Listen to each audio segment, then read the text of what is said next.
हरिओम। पूज्य बापू जी का संदेश 9 अप्रैल 2024। नवरात्रि में साक्षात्कार होता ही है। नवरात्रि व्रत स्वास्थ्य के लिए वरदान है। जो इन दिनों व्रत नहीं करते उनको रोग पकड़ लेते हैं। कैसे करें उपवास, सभी साधकों तक जरूर पहुंचाएं। हरिओम। हरिओम। अब पूरा संदेश सुनेंगे। नवरात्रों में साक्षात्कार का विशेष योग होता है। किसी को एकम को साक्षात्कार होगा, किसी को दूज को, किसी को तृतीया को, किसी को चतुर्थी। ऐसा इन 9 दिनों में साक्षात्कार होगा ही, लग जाओ। इन नवरात्रों के दिनों में व्रत उपवास का बड़ा भारी फ़ायदा होता है, और जो इन दिनों में व्रत उपवास नहीं करते उनको रोग पकड़ लेते हैं। नवरात्रों के उपवास स्वास्थ्य के लिए वरदान है।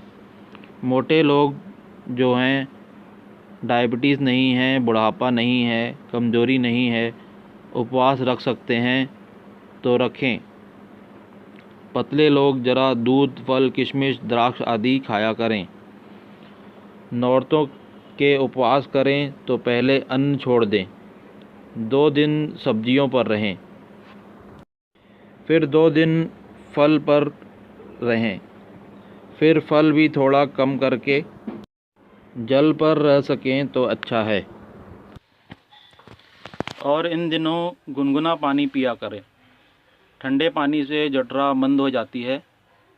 पिछले 6 महीने में जो भी ब्रेड, मावा, बिस्किट, मैदा के छोटे कण आंतों में फंसे हैं, जिसके कारण डकारें, कभी पेट में गड़बड़, कभी कमर दर्द, कभी ट्यूमर बनने का मसाला तैयार होता है, कड़े उपवास से वो मसाला चट हो जाता है। 9 दिन उपवास नहीं कर सकते तो अंतिम 3 दिन, 7म, 8म, 9म के तो रखने ही चाहिए।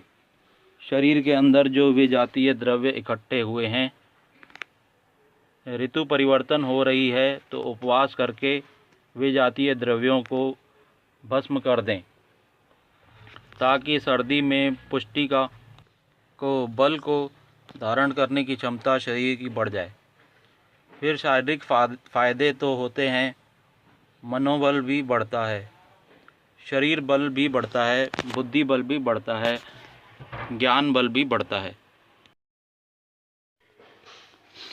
इस बल को बढ़ाने के लिए कई राजे महाराजाओं ने देवी की आराधना की। इसमें पंचगव्य का पान किया जाता है। बल बढ़ाने के लिए, निरोग होने के लिए पंचगव्य मिल जाए तो। और शरीर शुद्धि के लिए उपवास, वाणी शुद्धि के लिए मौन, हृदय शुद्धि के लिए भगवती की आराधना विश्वामित्र और वशिष्ठ जी ने भी किया था। एक बार देव ऋषि नारद जी भगवान राम और लक्ष्मण वन में विचार विमर्श करके कैसे रावण पर विजय प्राप्त हो, क्या किया जाए, इस भाव में मौन थे। प्रकाश दिखा। राम जी को, लखन भैया को गौर से देखा तो देव ऋषि नारद जी उठ के खड़े हो गए। ये शालीनता है श्री राम जी की, लखन जी की। आइए संत प्रवर देव ऋषि नारद जी का यथा योग्य वहाँ गादी तकिए से थोड़ी स्वागत होता है। वहाँ तो जो भी मिल गया, चटाई उटाई जैसा भी जंगल का बिछाया। तब भगवान राम जी को नारद जी ने कहा, श्री राम, आप इतने मौन और चिंतन में गहरे उतरे हैं, थोड़ा उदास से लग रहे हैं। राम जी, आपकी उदासी का कारण मैं जानता हूँ कि रावण पर कैसे विजय प्राप्त हो। श्री राम, आप भगवान नारायण का अवतार हैं और नरलीला करने के लिए पधारे हैं। देवताओं को प्रिय करने के लिए, दानवों का उन्मूलन करने के लिए आपका ये अवतार है। आपका बल निर्बलों की सहायता के लिए है, दुष्टों के दमन के लिए।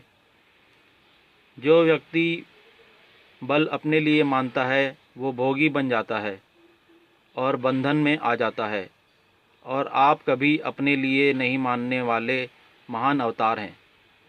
अपनी योग्यता और बल जो अपने लिए मानता है न, वो पतन के रास्ते जाता है, रावण के रास्ते जाता है। और अपनी योग्यता और बल औरों के लिए उपयोग में सोचता है, वह सचमुच में महाबल को प्राप्त हो जाता है। श्री राम वशिष्ठ महाराज ने नवरात्रि का व्रत किया, भृगु ऋषि ने भी किया था। हम तो चाहते हैं कि अभी नवरात्रि चल रही है, आप उसके व्रत का अनुष्ठान करें और व्रत अनुष्ठान से आप इस रावण पर विजय पाएंगे, लेकिन आपकी यश ख्याति और कार्य क्षमता भी खूब दिन दूनी रात चौगनी हो जाएगी। श्री राम जी ने कहा कि फिर व्रत उपवास। नारद जी बोले, महाराज मैं आपका पुरोहित होना पसंद करूंगा, क्योंकि आप परहित के लिए सोचते हैं। माँ भगवती जो आदि शक्ति हैं, उसके लिए व्रत उपवास पूजन आदि की विधि मैं करवाता हूँ।